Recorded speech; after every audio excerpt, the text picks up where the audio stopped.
오늘의 말씀은 마태복음 12장 31절로 50절입니다. 첫 번째 주제는 성령님을 대적하며 용서받지 못함이라고 합니다. 하나님께서 죄 중에서 다른 죄는 다 괜찮은데 다 용서받을 수 있는데 성령님을 받아들이지 않는 죄가 가장 큰 죄라고 말씀하십니다. 마태복음 12장 31절로 32절. 그러므로 내가 너희에게 이르노니 온갖 종류의 죄와 신성모독은 사람들이 용서받되 성령님을 대적하여 신성모독하는 것은 사람들이 용서받지 못하고 또 누구든지 말로 사람의 아들을 대적하면 그는 용서받되 누구든지 말로 성령님을 대적하면 이 세상에서나 오는 세상에서나 그는 용서받지 못하리라 라고 나와 있어요. 그래서 대적한다라는 말을 그러면 우리가 성령님 욕하면 그거 안 됩니까? 라고 했을 때 제 생각은 이거는 어떻게 해석이 되냐면 온갖 종류는 다 회개할 수 있다라는 거죠. 회개할 수 있는 죄다. 모든 죄, 살인까지도, 심지어 살인까지도 회개할 수 있다라고 하지만 그러나 우리가 예수님을 믿고 예수님을 믿으면 성령님이 우리 안에 거하시잖아요. 근데 그거를 부인을 하면, 그러니까 그걸 성령님을 우리 안에 받아들이지 못하면 그러면 구원을 못 받거든요. 왜냐면 여러분 구원 받았냐 안 받았냐는 하나님께서 뭘 가지고 보시냐면 여러분 안에 성령님이 있냐 없냐 그 여부로 따지시거든요. 그래서 다음 구절 고린도후서 1장 22절에 이렇게 나와 있습니다. 그분께서 또한 우리를 봉인하시고 우리 마음속에 성령을 보증으로 주셨느니라 라고 나와 있어요. 보증이에요. 보증서. 구원 보증서가 뭐냐? 성령님이라는 거예요. 이 세상에는 제품에는 정품이 있고 모조품이 있습니다. 근데 여러분 보시면 정품이나 모조품 중에서 어떤 모조품은 정품하고 거의 똑같이 생겼어요. 아니면 기술자도 그걸 구분 못할 정도로, 전문가도 구분 못할 정도로 거의 똑같이 생겼어요. 그런데 정품에는 보증서가 있고 모조품에는 보증서가 없습니다.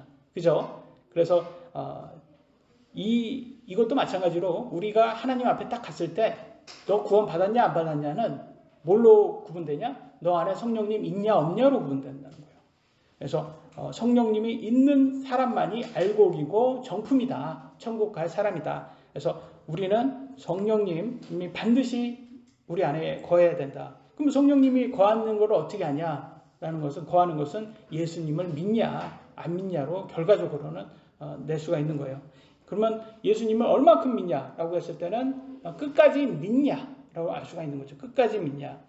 하나님을 믿는다고 하는 유대교 종교 지도자들이 오히려 예수님을 비방하고 성령님의 사역을 대적을 했습니다.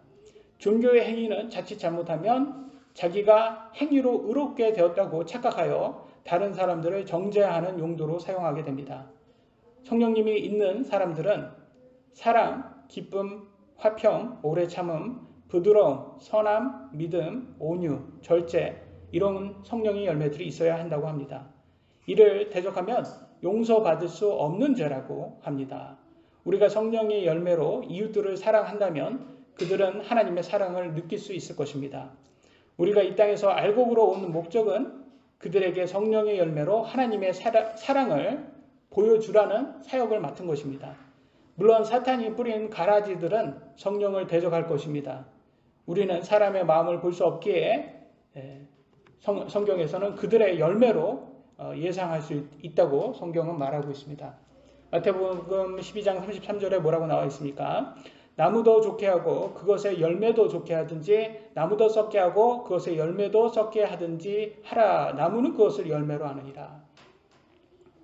여러분 배나무나 감나무나 이 나무만 보면 또 특히 도시사람, 저같이 도시사람은 구분하기가 힘들어요. 근데 언제 알 수가 있냐? 그죠? 열매. 배가 붙어 있으면 이거 배나무구나. 그러니까 감이 붙어 있으면 이거 감나무구나. 바로 알 수 있다라는 거예요. 그러니까 바로 열매로 알 수 있다는 거예요. 그 사람이.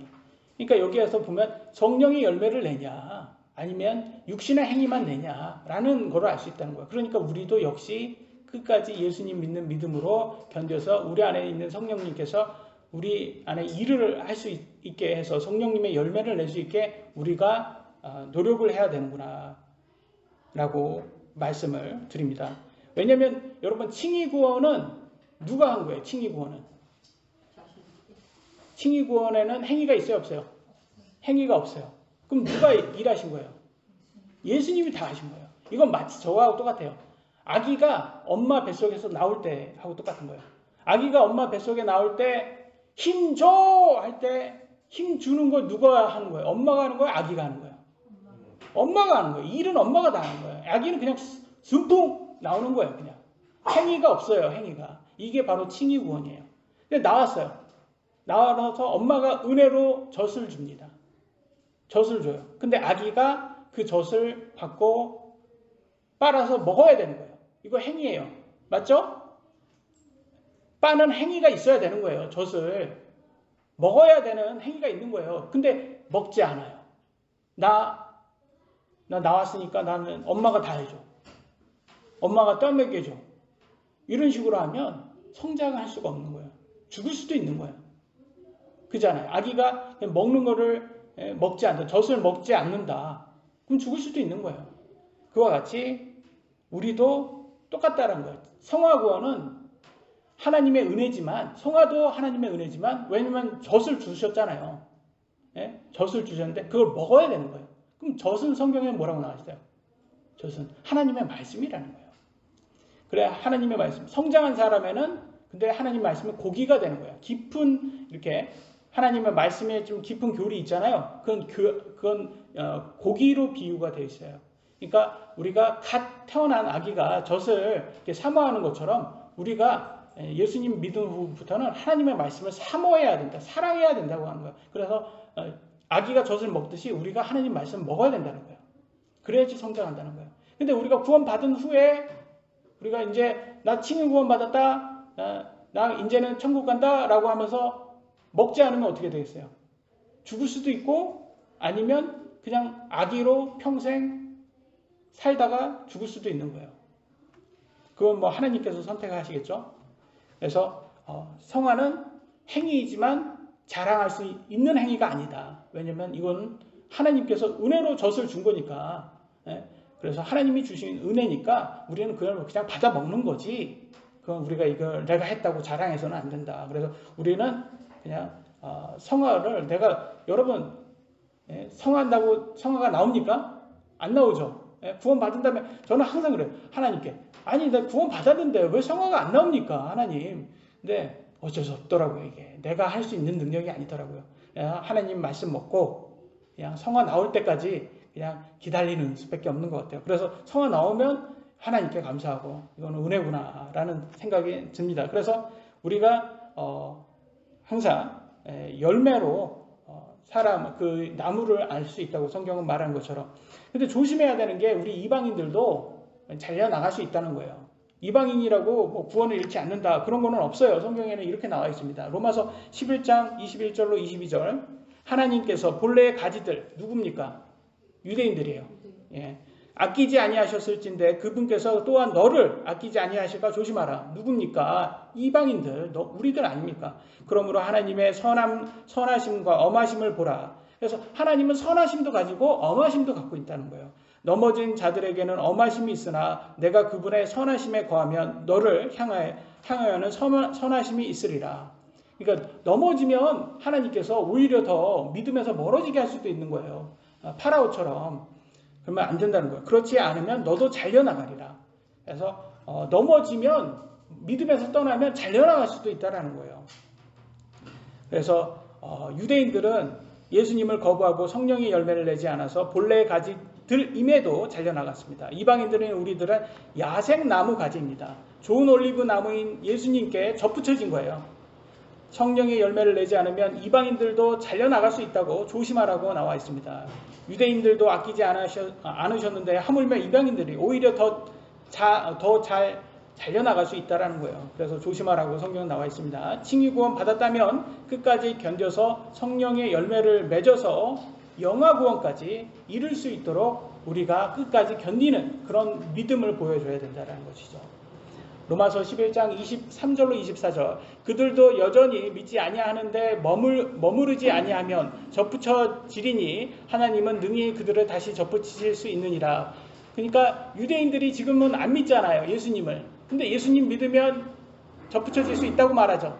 다시 그들도 우리와 같이 접붙여질 수 있는 거예요. 예수님 믿으면. 내가 본래 야생 올리브 나무에서 잘려 본성에 역행하며 좋은 올리브 나무에서 접붙여졌을진데, 그러니까 우리들 얘기하는 거예요. 하물며 본래 가진 이들이야, 유대인들, 얼마나 더 자기 자신의 올리브 나무에 접붙여지겠느냐. 이 올리브 나무는 예수님이 얘기하는 거예요.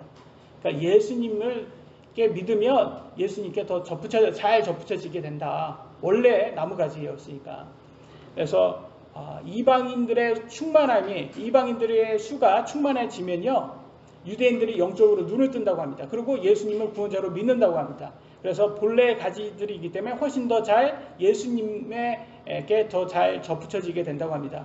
유대인이나 이방인이나 성령의 열매가 없으면 얼마든지 잘려나갈 수 있으니 조심해야 한다고 성경은 말합니다. 그래서 이방인들인 우리들은 끝까지 견디어서 하나님의 은혜로 성령의 열매가 나와야지 이제 그것으로 우리가 우리의 믿음을 증명할 수가 있는 거죠.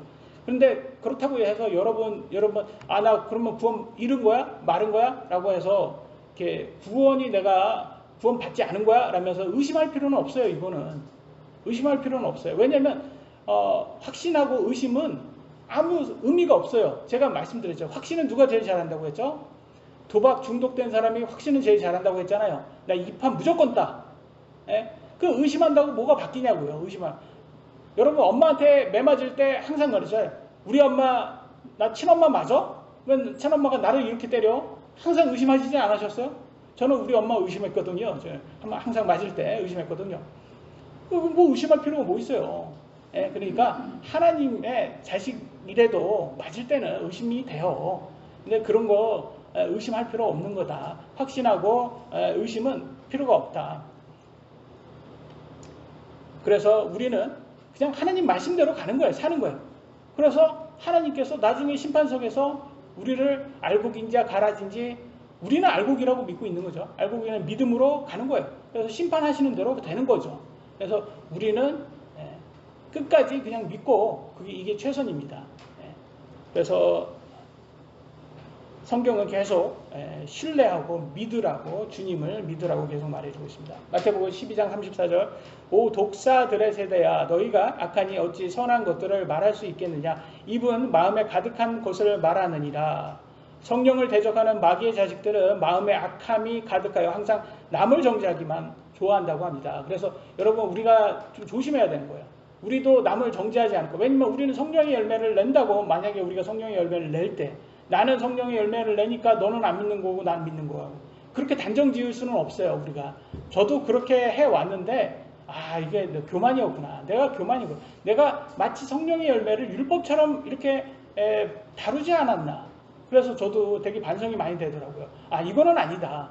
성령의 열매도 은혜이기 때문에 이건 내가 한 게 아니다. 그렇기 때문에 우리는 항상 하나님의 은혜라고 오직 내 자신을 높여서는 안 된다라는 생각이 듭니다. 그래서 남을 정죄하지 말아야 된다. 그래서 누가 여러분 구원 못 받았다고 너 예수님이 안 믿으면 너 지옥 가 이런 말 하지 마시고 그거는 별로 덕이 안 됩니다. 그러지 말고 예수님이 당신을 사랑하십니다. 그래서 십자가에서 죽으셨어요. 예수님께서 천국 갈 길을 마련해 주셨습니다. 예수님이 당신을 사랑하십니다. 그래서 암만 악한 사람이라도 예수님 당신을 사랑하십니다. 이렇게 좋은 덕이 되는 말씀을 해야 된다는 생각이 듭니다. 35절 선한 사람은 마음에 선한 보고에서 선한 것들을 내고 악한 사람은 악한 보고에서 악한 것들을 내느니라. 말하는 것만 보아도 그들의 마음의 선악을 알 수 있다고 합니다. 그래서 구원받은 우리들은 특히 더 뭐 조심해야 돼요? 말 조심해야 되는구나. 몸 컨디션 안 좋으면 좋은 말이 나옵니까? 안 나옵니까? 안 나와요. 저 목사지만 안 나옵니다. 좋은 말 안 나옵니다. 그럴 때는 불평은 누구한테만 해야 돼요? 하나님한테만 하세요. 여러분. 왜냐면 하나님은 다 들어주세요.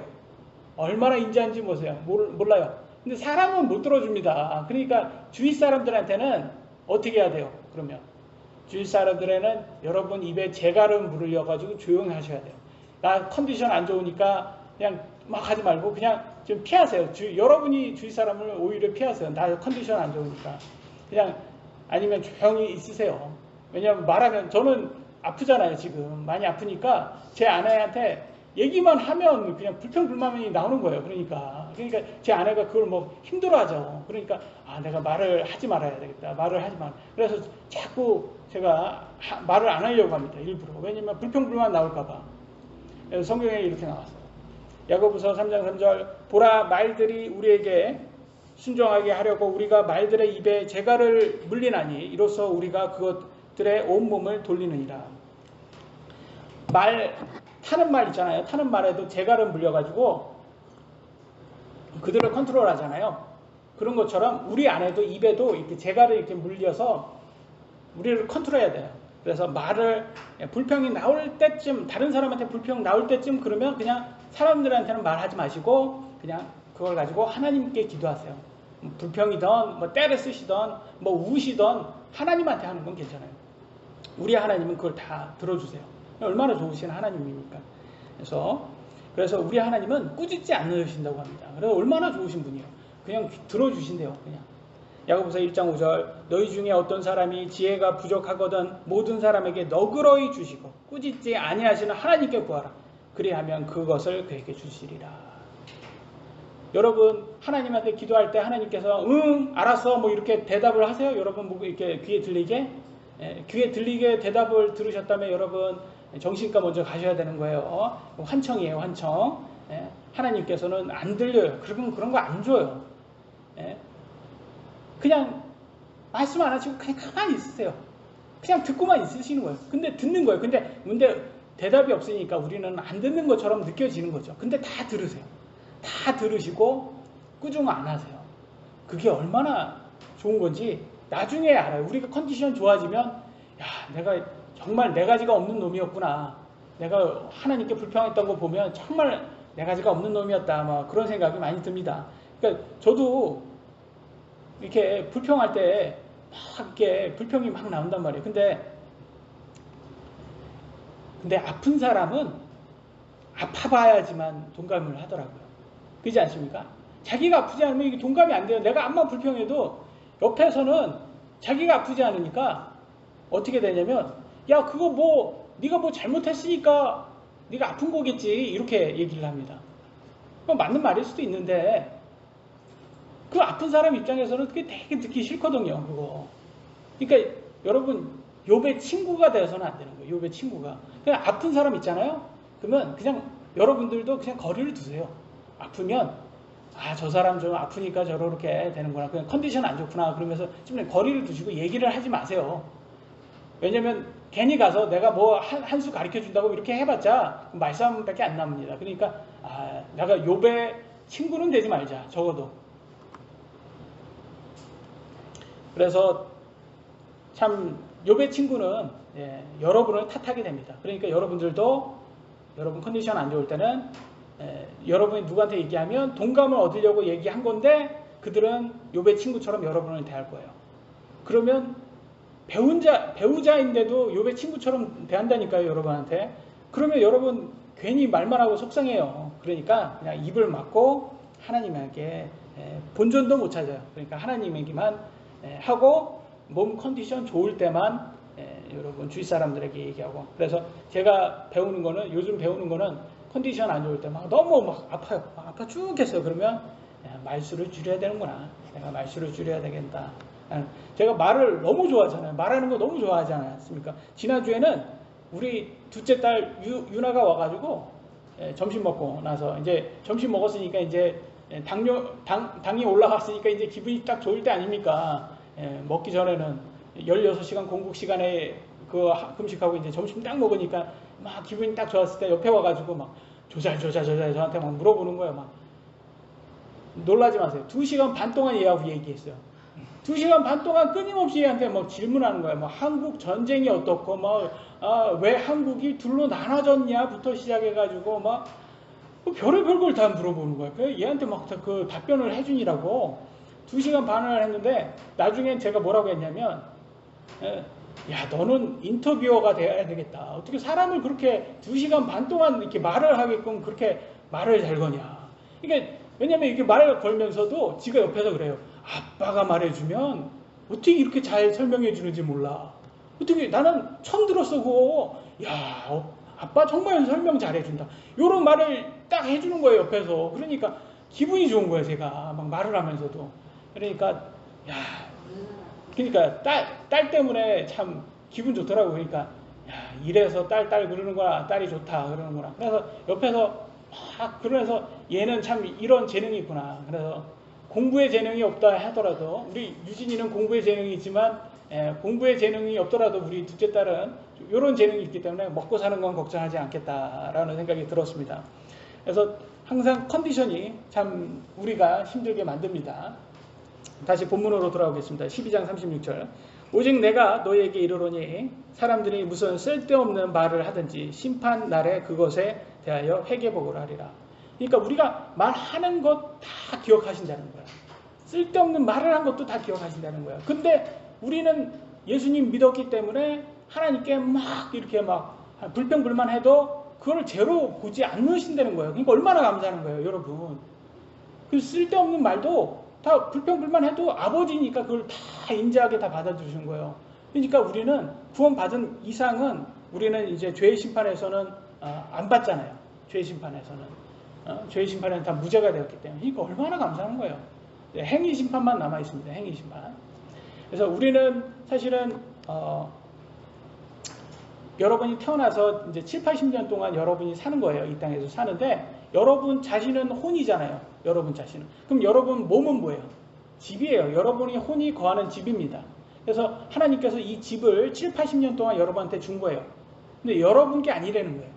그러니까 7, 80년 동안 네가 이거를 내가 잘 어떻게 사용했는지 내가 그걸 회개해보고 받겠다라고 하신 거예요. 그래서 성경에는 여러분은 뭐라고 하냐? 청지기라고 나와 있습니다.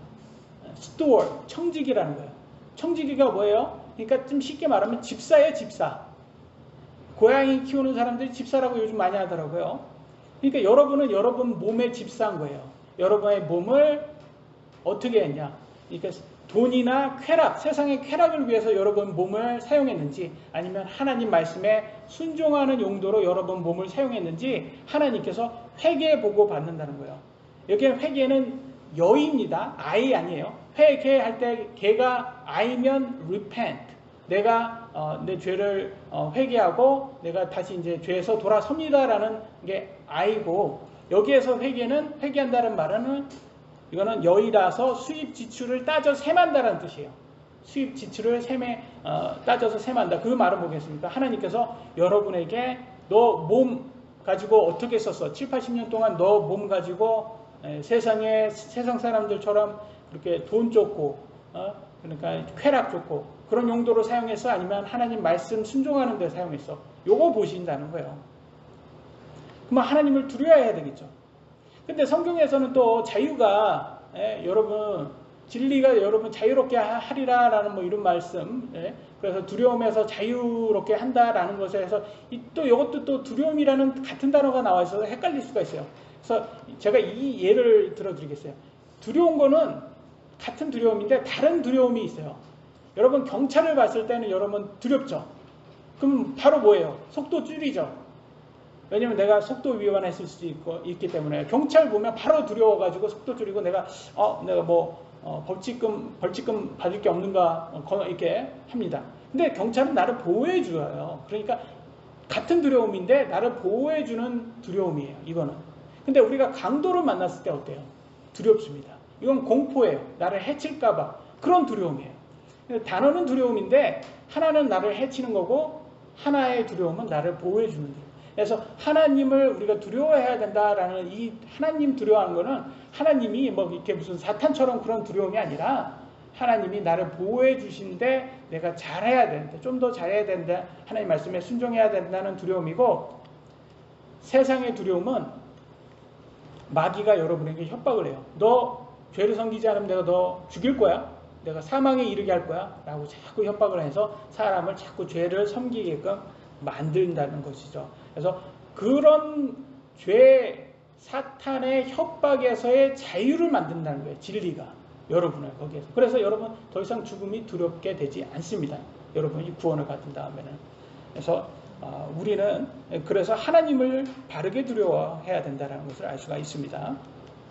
마태복음 12장 37절 내 말들로 내가 의롭게 되며 내 말들로 내가 정죄를 받으리라 하시니라. 그래서 우리가 말로써, 그래서 우리가 성령을 대적하는 말은 하지 말아야 되는 거예요. 그러니까 우리는 성령을 이미 받은 사람들이기 때문에 당연히 예수님을 믿고 성령을 받은 사람들이기 때문에 성령을 대적할 수가 없겠죠. 그런데 예수님을 믿지 않고 성령을 대적하신 분들은 안타깝게도 이렇게 정죄를 받는다고 성경은 나와 있습니다. 하나님의 말씀으로 세상을 창조하신 것처럼 인간도 말로 의롭게 여겨지고 또는 정죄를 받는다고 합니다. 우리가 예수님을 구원자로 마음으로 믿고 입으로 시인하는 것처럼 말로 인해서 우리가 의롭게 칭함받을 수 있게 되었습니다. 반대로 말로 성령님을 대적하면 정죄를 받고 심판을 받습니다. 세상 사람들은 살인자가 천국 가는 게 말이 안 된다고 합니다. 그러면 그분들에게 한번 물어보세요. 자기 말을 믿어주는 사람을 집에 초대하겠냐? 아니면 자기 말을 항상 의심하는 사람을 집에 초대하겠냐? 어떤 사람을 여러분 초대하시겠습니까? 여러분 말을 믿어주는 사람을 초대하지 않겠어요?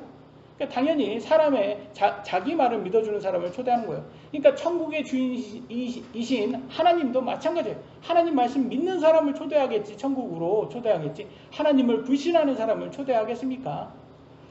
그래서 하나님도 마찬가지예요. 살인이 인간적으로 볼 때는 이게 굉장히 큰 죄지만 하나님 보시기에는 하나님을 무시한 것보다는 그게 더 큰 죄가 될 수는 없죠. 하나님을 무시하고 하나님을 부인한 죄보다 그게 어떻게 더 큰 죄가 될 수 있겠습니까? 하나님 보시기에.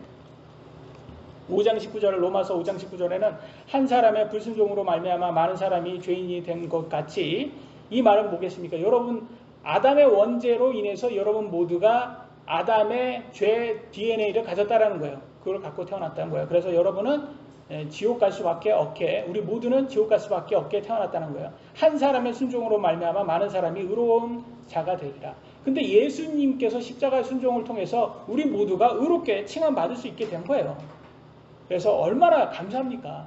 근데 선물은 받아야지 되는 거예요. 선물은 자기가 싫다면 못 주는 거예요. 그래서 우리는 예수님을 선물로 받은 사람만 의롭게 할 수 있고, 그래서 우리가 그 모든 우리 주위 사랑하는 사람들에게 이 선물을 꼭 전해야 된다는 합니다. 성경에. 두 번째, 악하고 음란한 세대가 표적을 구함이라고 나와 있습니다. 마태복음 12장 38절로 40절. 그때 서기관들과 바리새인들 중에 어떤 자들이 응답하여 이르되 선생님이여 우리가 선생님으로부터 표적을 보기 원하나이다. 표적은 이제 사인이라고 해서 증거를 보여달라는 거예요. 눈으로 보여달라는 거예요. 하거늘 금께서 그들에게 응답하여 이르시되 악하고 음란한 세대가 표적을 구하나 대언자 요나의 표적 외에는 아무 표적도 그 세대에게 주지 아니하리라. 요나가 밤낮으로 사흘 동안 고래 뱃속에 있었던 것 같이 사람의 아들도 밤낮으로 사흘 동안 땅의 심장부에 있으리라 라고 나와 있어요. 유대교 종교 지도자들이 예수님께 표적, 사인, 증거죠. 곧 눈으로 볼 수 있는 것으로 증명을 해달라고 말하고 있습니다. 그러니까 예수님이 눈으로 보고 믿으려는 사람들은 악하고 음란한 사람들이라고 말합니다. 왜냐하면 우리가 매일 마시는 공기도 눈으로 볼 수 있냐라는 거죠. 여러분 눈으로 볼 수 있어요? 여러분 공기?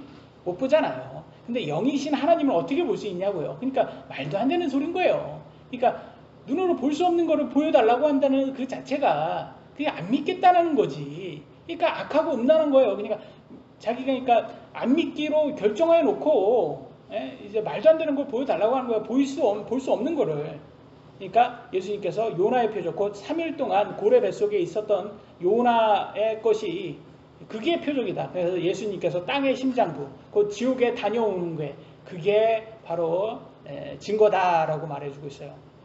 그래서 예수님께서 이렇게 땅의 심장부 가기 전에 얼마나 괴로워한 장면이 나옵니다. 마태복음 26장 37절로 39절에 비로소 슬퍼하시며 몹시 괴로워하시더라. 내 혼이 심히 슬퍼 죽을 지경이니 얼굴을 대고 엎드려 기도하여 이르시되 오 내 아버지여 가능하시거든 이 잔을 내게서 지나가게 하시옵소서. 그러나 내 뜻대로 하지 마옵시고 아버지의 뜻대로 하옵소서.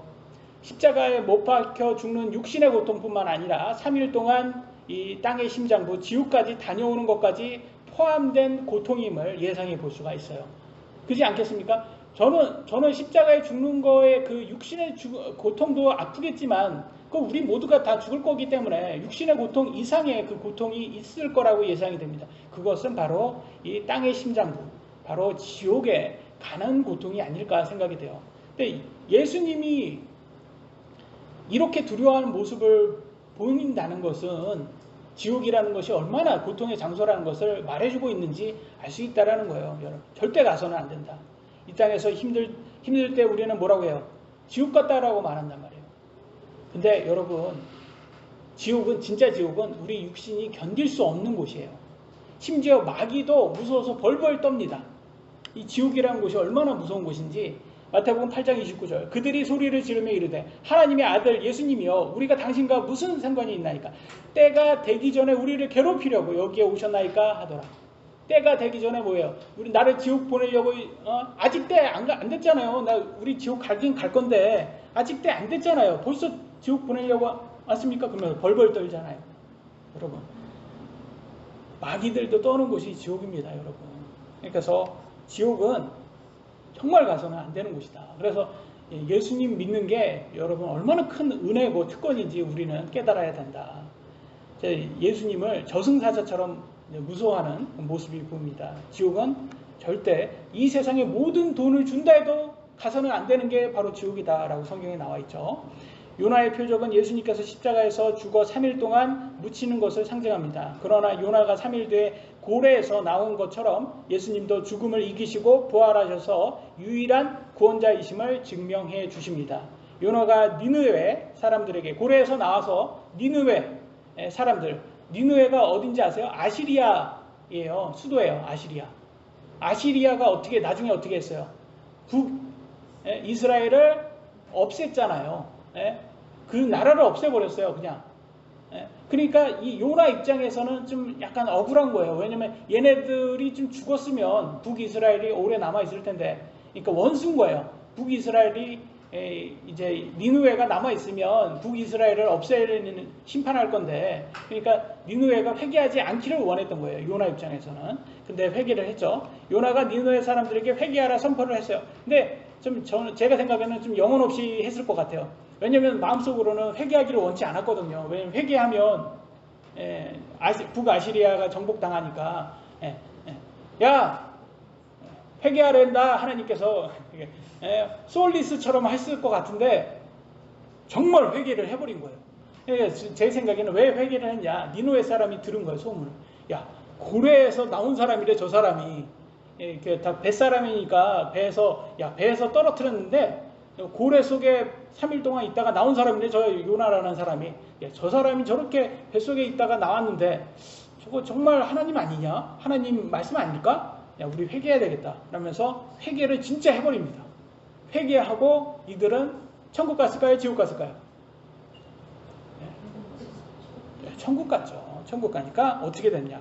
마태복음 12장 41절, 심판 때에 니느웨 사람들이 이 세대와 함께 일어나 이 세대를 정죄하리니 이는 그들이 요나의 선포로 인해 회개하였기 때문이거니와 보라 요나보다 더 큰 이가 여기 있느니라 라고 나와 있어요.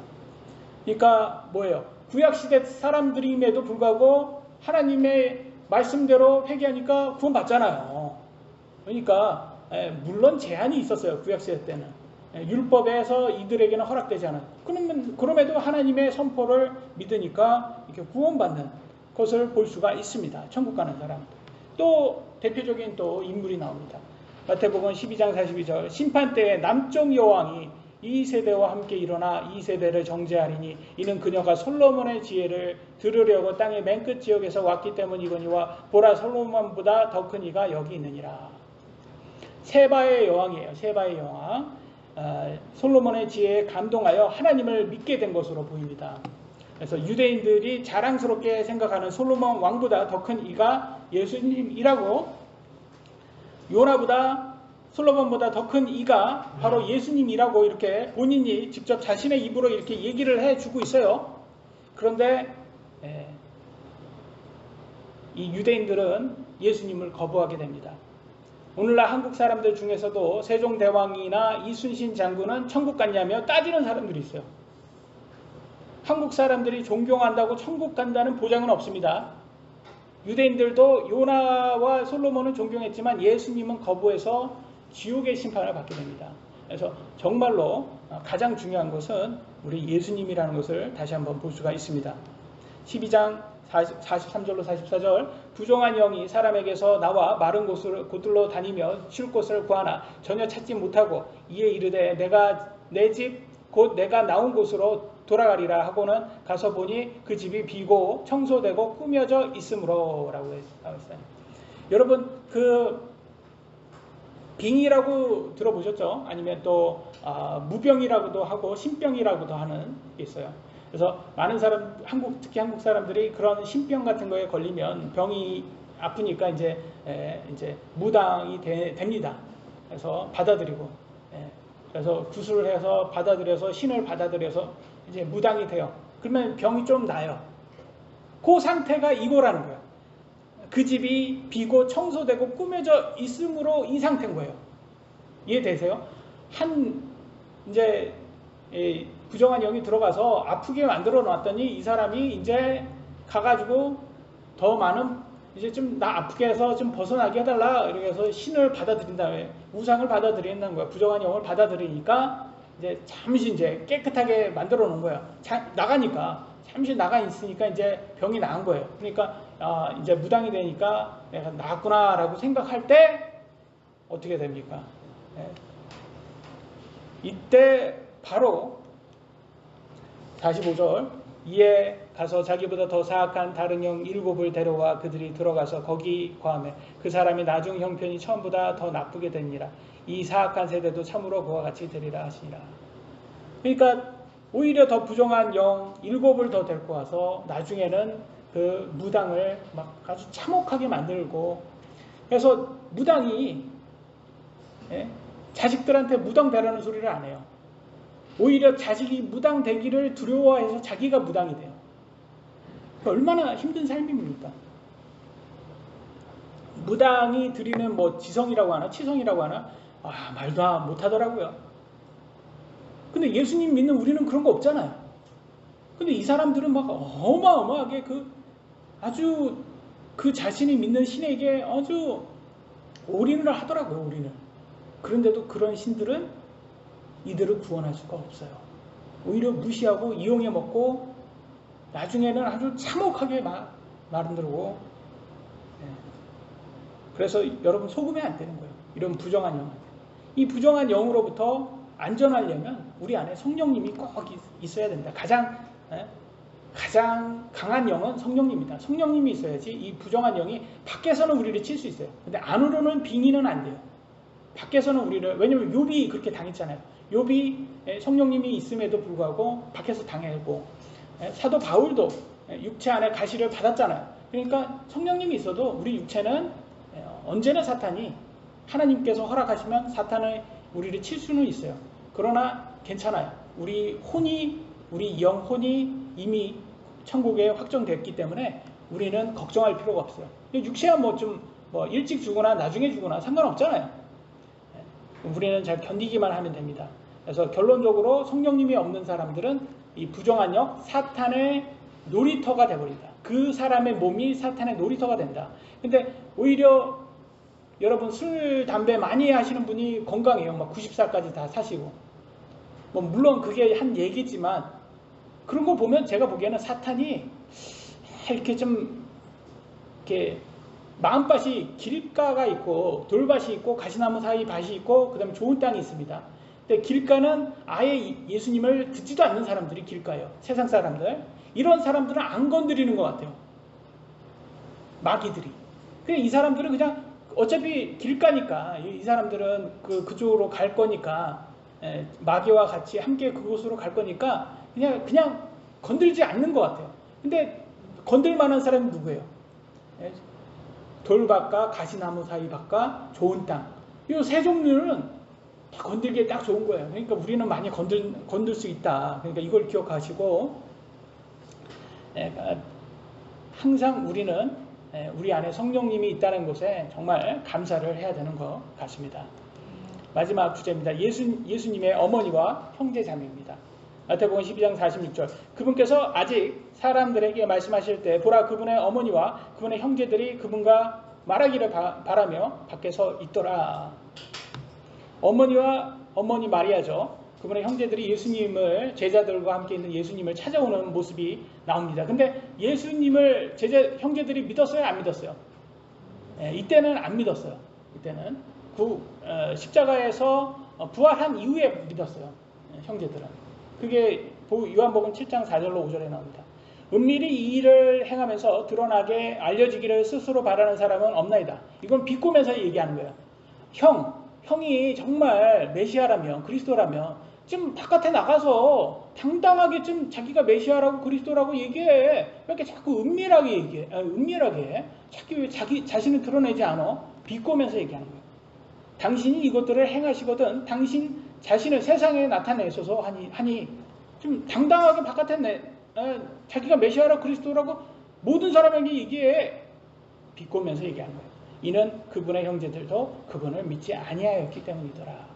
왜냐면 예수님이 왜 하지 않았어요? 왜 바깥의 세상 사람들에게 얘기하지 않았을까요?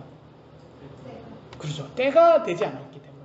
왜냐면 예수님의 초림은 십자가에서 우리의 죄를 안고 죽으시러 오신 거예요. 그러면 초림은 왕으로 오신 거예요? 어린 양으로 오신 거예요?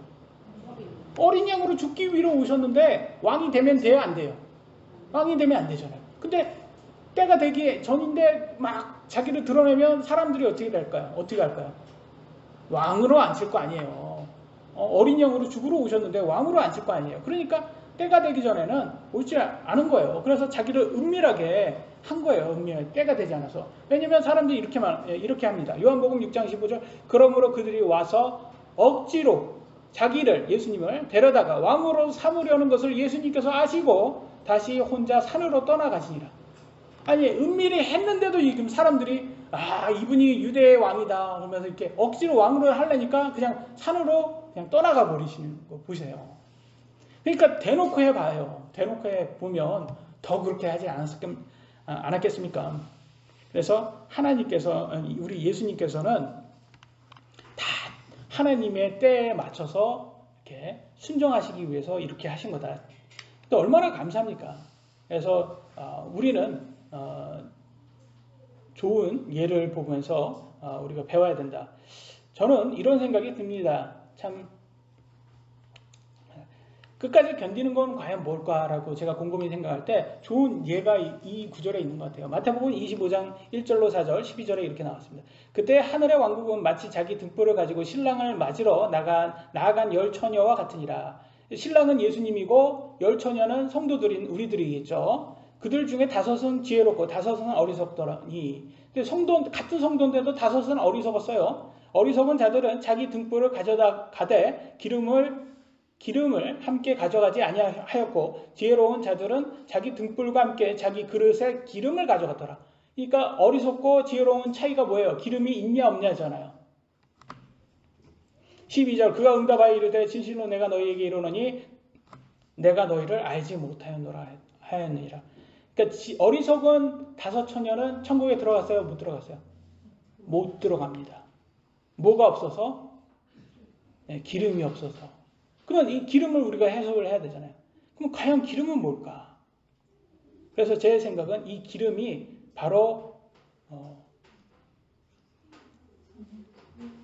하나님께서 우리한테 빛과 소금이 되라고 하잖아요. 빛과 소금. 빛과 소금이 되는, 그죠? 어떻게 보면 예수님처럼 닮아가는 성화의 그런 게 아닐까. 왜냐면 빛은 예수님이잖아요. 빛은 예수님이고 기름은 그 빛을 계속 비추게 하는 게 기름이잖아요. 그 말은 뭐겠습니까? 예수님 다 와야 된다는 거예요. 그게 기름이잖아요. 예수님 다 와야 된다는 거는 결국 성화한 거고 그거는 열매인 거고 결과적으로.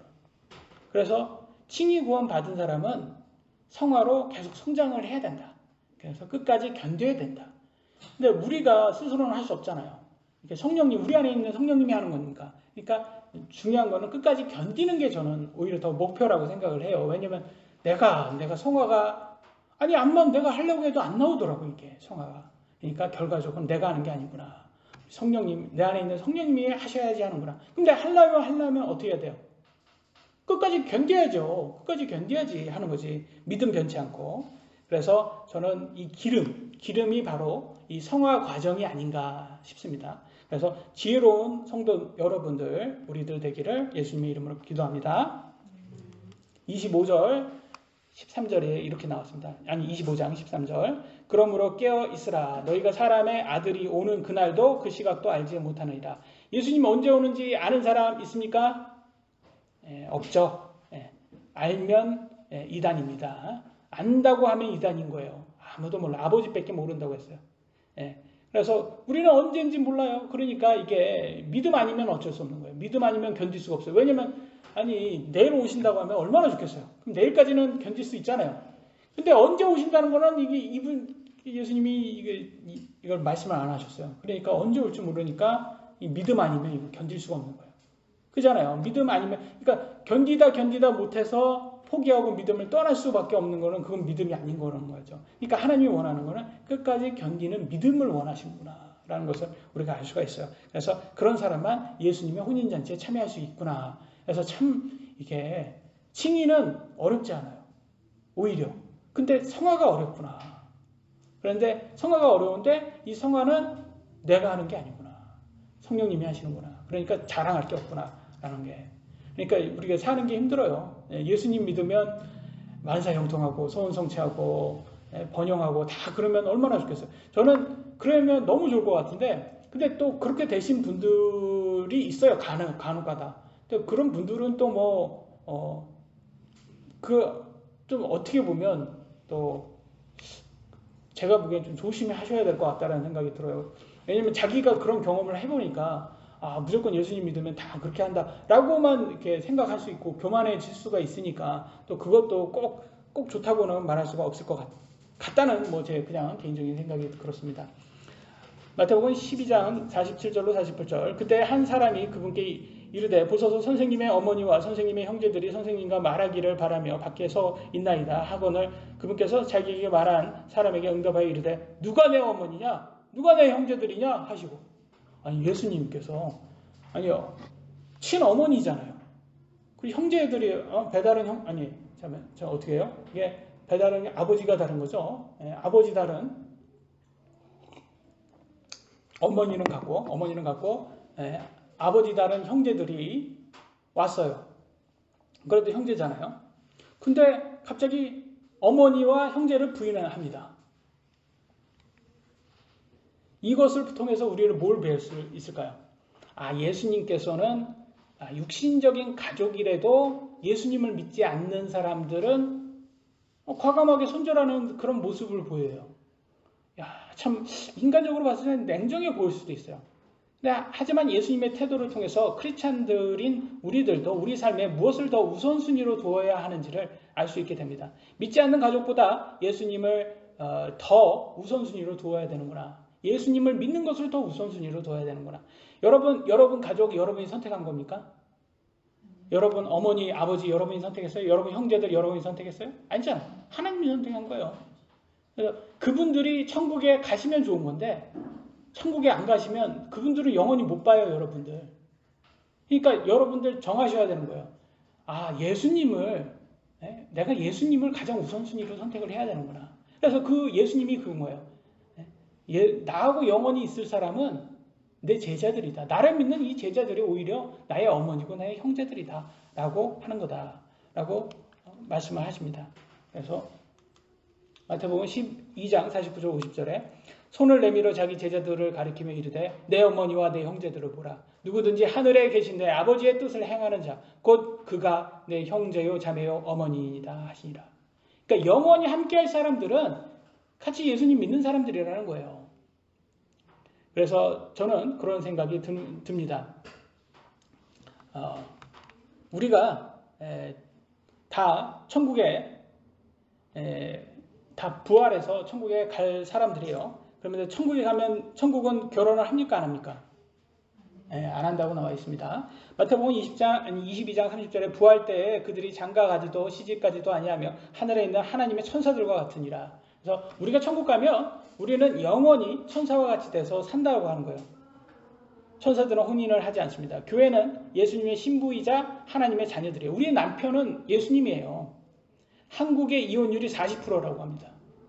40% 한국은. 근데 천국은 걱정할 필요가 없어요. 결혼을 안 하니까 이혼이 없어요. 너무 좋죠. 농담했는데 재미가 없죠. 믿지 않는 가족보다는 믿는 크리스찬들이 천국에서 영원히 볼 것이기 때문에 우리는 성도들에게 더 예의를 지키는 사람이 잘 대해줘야 된다고 생각합니다. 왜냐면 여러분 한번 해보세요. 막 같은 성도들인데 막 정죄하고 막 판단하고 그랬는데 천국에서 봐요. 그럼 얼마나 어색하겠어요, 여러분. 천국에서 보면. 그러니까 저는 판단하고 정죄는 하나님께 맡겨야 되는구나. 이게 맞다고 생각해요. 왜냐면 우리가 모르잖아요. 내가 정하는 거 아니잖아요. 하나님이 정할 건데. 그래서 우리는 최대한 서로 예의를 지키고 용서하고 예수님의 사랑을 가리키는 그런 사람들이 돼야 되는구나. 그러기 위해서는 어떻게 해야 돼요? 우리끼리라도 잘 지내야 되는 거예요. 우리끼리라도 사랑하고 서로 싸우지 말고 그런 모습을 보여야지 되는 거죠. 그래서 우리 모두 성령의 열매로 사랑하는 성도 여러분 되시길 예수님의 이름으로 기도합니다. 여기까지 하시겠습니다. 기도하시겠습니다.